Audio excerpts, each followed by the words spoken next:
నమస్తే, నేను సిరి.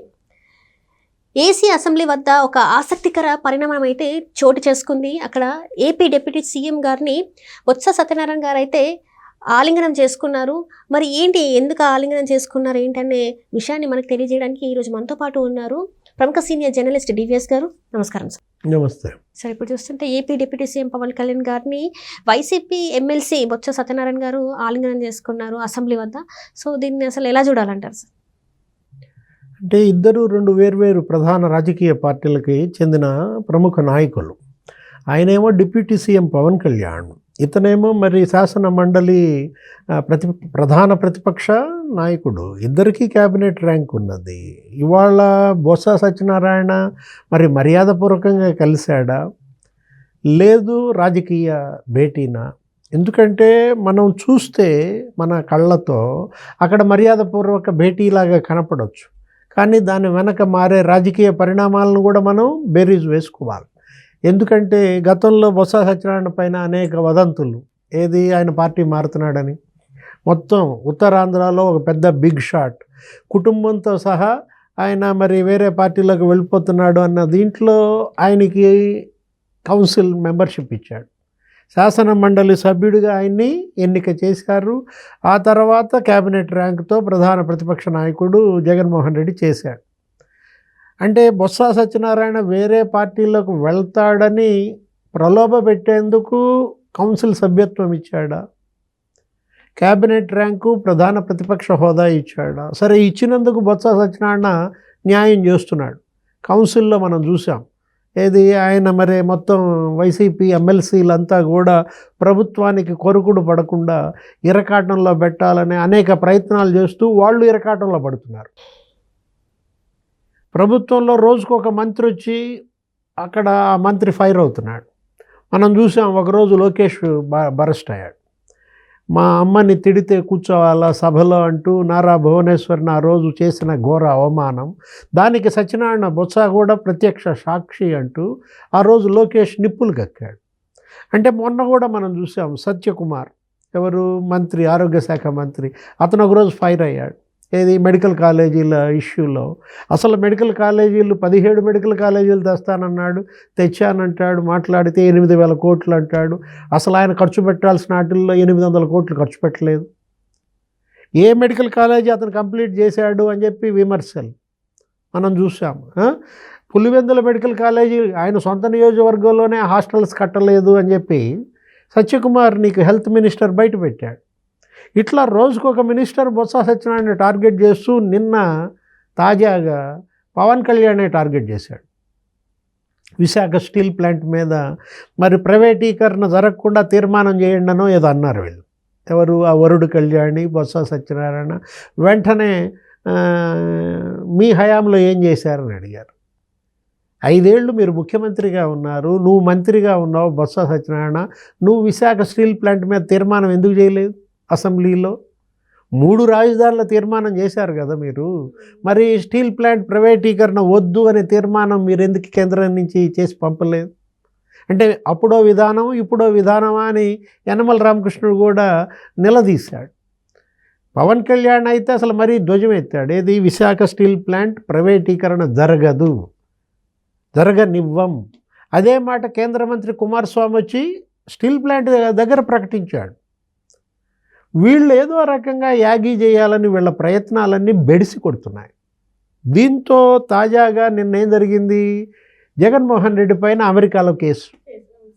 అంటే జగన్మోహన్ రెడ్డి పైన ఇంకా పెట్టలేదులే, కానీ గౌతమ్ అదానీ పైన FBI కేసు. అసలు గౌతమ్ అదానీ అరెస్ట్కి నీకు వారెంట్ కూడా ఇష్యూ అయింది. అంటే ఇక్కడ ఏపీలో లింకులు ఉన్నాయి, ఎవరికి లంచాల రూపాయలు వెళ్ళినాయని. అంటే ఇక్కడ ఏపీలో ఒక ప్రముఖుల పేరు అని చెప్పేసి అయితే తెలుస్తుంది. ప్రముఖ పేరు కాదు, అసలు ఈయన పేరే రాసేశారు.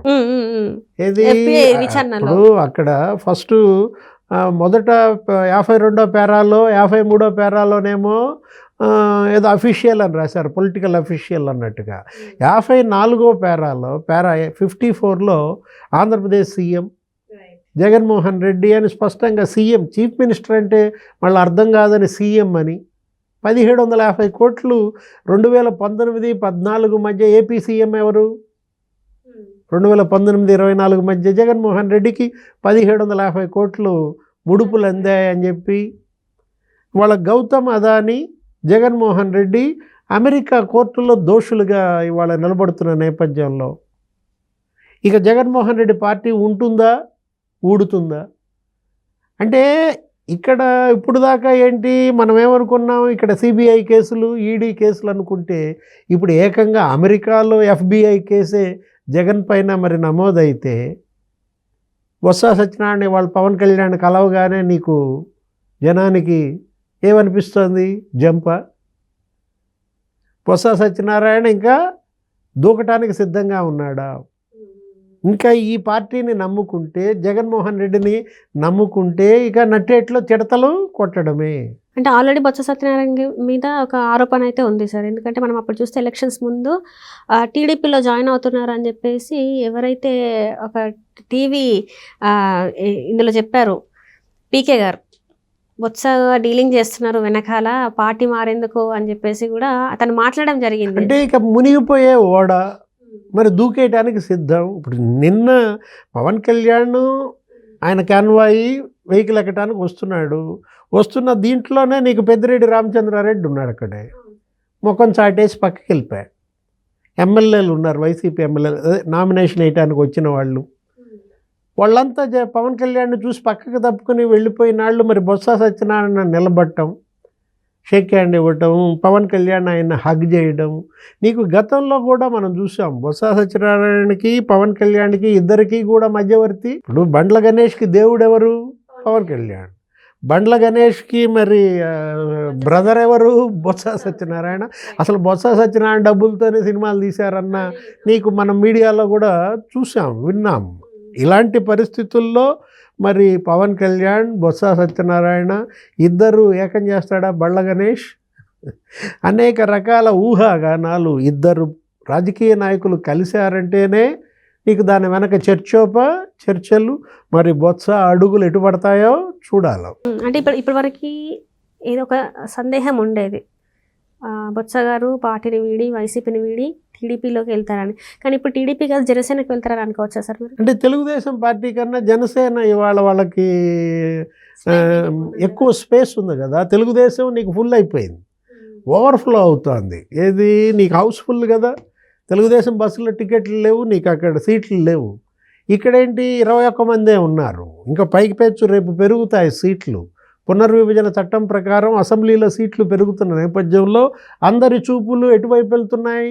జనసేన వైపు వెళ్తున్నాయి. అంటే కారణం అక్కడ బెర్తులు ఖాళీగా ఉన్నాయి కాబట్టి మరి బొత్స సత్యనారాయణ నీకు అడుగు పెట్టాడంటే ఆయనతో పాటు ఒక 4-5 టికెట్లు ఇవ్వాలి ఖచ్చితంగా. మొత్తం వాళ్ళు ఉన్నారు కదా, 5 కుటుంబ సభ్యులు, 6 కుటుంబ సభ్యులు. ఏది ఆయన భార్య, ఆయన తమ్ముడు, ఆయన మేనల్లుడు, ఇంకా ఇంకొక తమ్ముడు, వీళ్ళందరికీ టికెట్లు తెలుగుదేశంలో ఎట్లా కుదురుతుంది? కాబట్టి బొత్స సత్యనారాయణకి సురక్షిత గమ్యస్థానం Janasena. Right, thank you so much sir.